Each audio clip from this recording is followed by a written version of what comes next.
The overall goal of the following experiment is to test for differences in sperm competitive ability among Drosophila melanogaster males with distinct genotypes.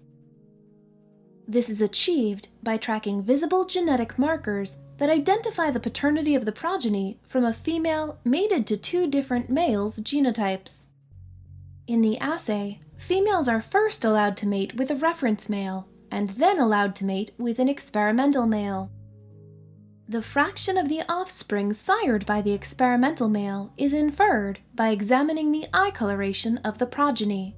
The results indirectly compare the competitive ability of the experimental male's sperm by their relative performance to the reference male's sperm. These methods can help answer key questions in the genetics and evolutionary biology fields, such as assessing the impact of a genetic factor on the sperm competitive ability. Demonstrating this procedure will be Carolus, an undergraduate from our laboratory.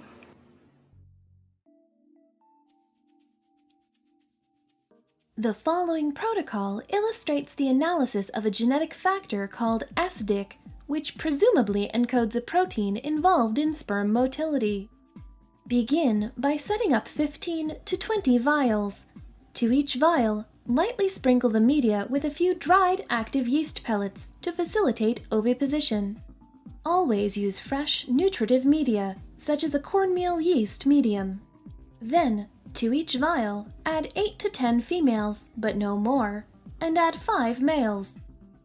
Sex identification can be achieved by visual inspection of a few morphological differences.